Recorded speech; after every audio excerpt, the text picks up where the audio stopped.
পেছন থেকে হঠাৎ করে কে যেন এসে আমার চোখ চেপে ধরে আর বলতে থাকে, কি বলো তো আমি কে? আমি বলি, কে? সাব্বির? সে বলে, না। তাহলে কে? সাকিব? সে বলে, তাও হলো না। এর কিছুক্ষণ পর আমার চোখ ছেড়ে দিয়ে আমার ফেসের দিকে তাকিয়ে বলে, ও আপু সরি, আমি ভেবেছিলাম আমার ফ্রেন্ড আইরিন। আমি তাকে বললাম, ইটস ওকে।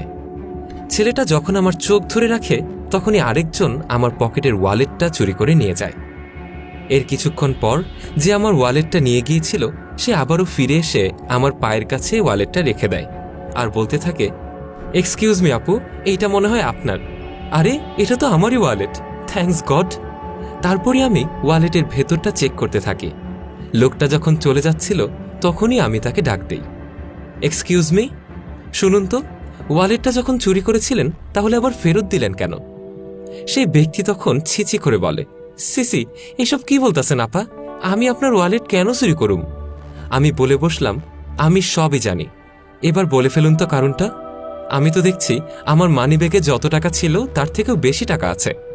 এবার সেই লোকটা বলে উঠল, আসলে সব কাজ যেহেতু বুঝাই ফেলাইছেন তাহলে শুনুন। ব্যাপারটা হইতেছে, দুই বন্ধুর কথোপকথন হচ্ছে, মামা আজকের কাজটা কিন্তু সেই হইছে, দেখ তো কতটি টাকা। অপরজন বলতে থাকে, চল চল আজকে তাইলে আমরা পার্টি করতে থাকি। মানিব্যাগের ভেতরে টাকাগুলো গুনতে গুনতে সেখানেই সে একটা চিঠি পেল। আরে এইটা কি, দাঁড়া তো দেখি। তারপরই ছেলেটা লেখাগুলো পড়তে শুরু করে। সেখানে লেখা আছে, বাবার অপারেশনের জন্য 10,000 টাকা, মায়ের ডাক্তার দেখানোর জন্য 5,000 টাকা, আর বোনের স্কুলের বেতন 3,000 টাকা। লেখাগুলো পড়ে সেই ছেলেটা তার পাশের ছেলেটাকে বলে, মামা একটা কথা কই, আমার মনে হয় মেয়েটার টাকাটা ফেরত দেওয়া উচিত। অপরজন সাথে সাথেই বলে ওঠে, ধুর বেটা, মেয়েটার কষ্ট দেখে আমরা কি করুম, আমরা চোর, চুরি করাই আমগো পেশা, দে তো আমারে টাকাগুলা দে। ছেলেটা তখন আবারও বলে, না রে মামা, টাকাগুলো ফেরত দিয়াই দিতে হইব। আর তুই একটা কাজ কর, ওই কক্সবাজারের প্ল্যানটা তুই ক্যান্সেল কর, আর তার সাথে তুই আমারে 10,000 টাকা ধার দেব, আমি তোরে পরে দিয়া দিমো ভাই। অপরজন তখন অবাক হয়ে বলে, আরে তুই পাগল হইছস নাকি, তুই কি করতে চাইতাছস এসব? সে ব্যক্তি তখন বলে উঠে, দোস্ত দে না, আমি তোরে পরিশোধ করে দিব, তুই আমারে দে।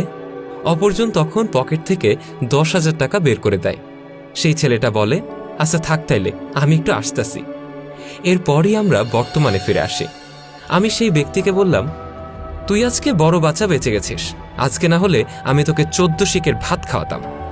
ছেলেটা তখন অবাক হয়ে বলে, মানে কি কইতেছেন আপনি? মানে হচ্ছে আমি কোনো সাধারণ মেয়ে নই, আমি একজন স্পেশাল ক্রাইম অফিসার। সে ব্যক্তি তখন চমকে উঠে বলে, কি?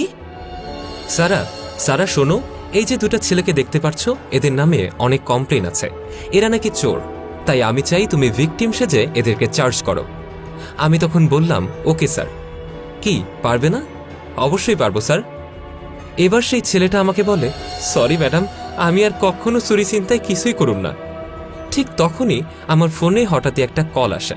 কলটা রিসিভ করে বলি, হ্যালো স্যার, আপনি যে দুজন ব্যক্তিকে গ্রেফতার করতে বলেছিলেন ওরা আসলে চোর না, আপনার ধারণা ভুল ছিল। তখন সেই ছেলেটাও আমাকে ধন্যবাদ জানিয়ে বলল, ম্যাডাম আপনার জন্য আজকে অনেক বড় বাঁচা বাঁচলাম, থ্যাংক ইউ ম্যাডাম, আপনি ভালো থাকবেন। তখন আমিও একটু মুচকে এসে ছেলেটাকে বিদায় জানালাম। আসলে খারাপ মানুষের সুবুদ্ধি হলে তাকেও একবার দ্বিতীয় সুযোগ দেওয়া উচিত। ভিডিওটি ভালো লেগে থাকলে লাইক, কমেন্ট এবং শেয়ার করতে ভুলবেন না। কমেন্ট বক্সে জানান আপনার মূল্যবান মতামত।